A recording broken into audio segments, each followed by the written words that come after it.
As she left her womb, thrust out by a violent birth, I knew that she and I were destined for the most intimate of all relationships.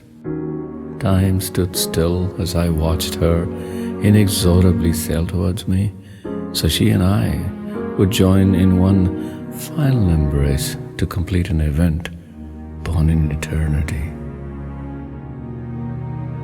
For since the first explosions that formed the universe and the first metals had been created, she and I had been preparing for this one event.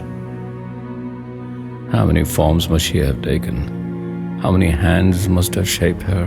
How many eons must have formed her? How many men must have used her before she left for this final journey between me and her?